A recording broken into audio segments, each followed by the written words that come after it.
Hi friends, வணக்கம். Director Ashok இயக்கத்தில் வெளிவந்த படம் தான் பாகுமதி.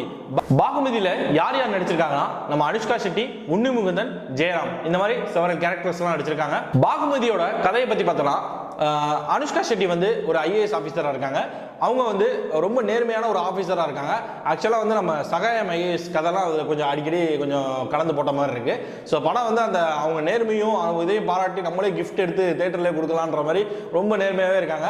ஸோ அந்த மாதிரி இருக்கும்போது அப்படி நேர்மையாக இருந்தால் எதிரிகள் பின்புலம்லாம் கொஞ்சம் அதிகமாகவே இருக்கும்ல.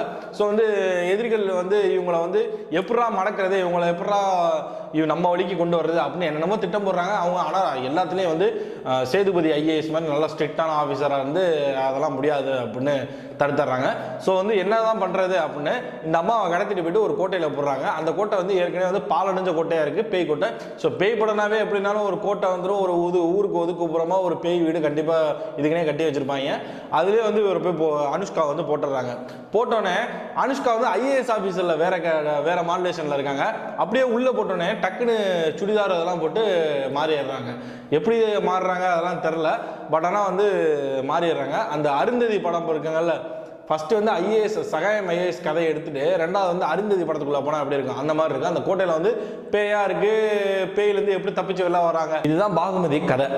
ஸோ இந்த படம் வந்து எப்படி த்ரில்லாக கொண்டு போயிருக்காங்க அதான் மேட்ரு. என்ன கதை சொல்லியிருக்காங்க அது ஒரு விஷயம். இன்னொன்று வந்து ஸ்க்ரீன் பிளே வந்து நல்லாவே இருக்கு. ஃபர்ஸ்ட்லேருந்து லாஸ்ட் வரை இன்ட்ரெஸ்டிங்காக போயிட்டு இருக்கு. ஏன்னா பேய் படத்துக்கும் அனுஷ்காவுக்கும் ஒரு டிஎன்ஏ ஜெனட்டிக்ஸ் எல்லாமே கலந்த ஒரு இது இருக்கு. ஏன்னா வந்து அனுஷ்கா படத்துக்கும் பேய் படத்துக்கும் நல்லாவே ஒரு மேட்ச் ஆகும். அருந்ததி பார்த்தவங்களுக்கு நல்லாவே தெரியும். அதே மாதிரி இவங்களும் சூப்பராக கொண்டு போயிருக்காங்க. டைரக்ஷன் வந்து சூப்பராக பண்ணியிருக்காங்க. சினிமோட்டோகிராஃபி சூப்பராக பண்ணியிருக்காங்க. பாகுமதி எதுக்கு இப்படி பேர் வச்சாங்கன்னா, அந்த பேயோட பேர் வந்து பாகுமதியான். பாகுபலி வந்ததுக்கப்புறம் அந்த பாகுமதி கேட்குறவங்கலாம் பாகுபலின்னு தான் கேட்குது.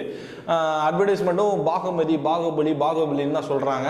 அது ஏன்னா ப்ரொமோஷன், அந்த பேருக்கு இந்த பேரும் சேமாக இருக்காங்க, ப்ரொமோஷன் மாதிரியும் இருக்கலாம் அப்படின்னு நெட்டிசன்ஸ்லாம் பேசிக்கிறாங்க. ஸோ இந்த படம் வந்து ஒரு ஃபேமிலியாக போய் பார்க்கலாம். த்ரில்லர்னா பெருசாலாம் ஒன்றும் இல்லை. அந்த அருந்ததி படத்தில் எப்படி இருக்கோ அதே மாதிரி அப்படியே இது இருக்குது. ஸோ கதை இதுதான். ஸோ போய் தேட்டரில் போய் பாருங்கள். யாரும் டவுன்லோட் பண்ணி பார்க்காங்க. இந்த வீடியோ பிடிச்சிருந்தா லைக் பண்ணுங்கள், ஷேர் பண்ணுங்கள், முக்கியமாக எங்கள் சேனலுக்கு சப்ஸ்கிரைப் பண்ணுங்கள். பாய்.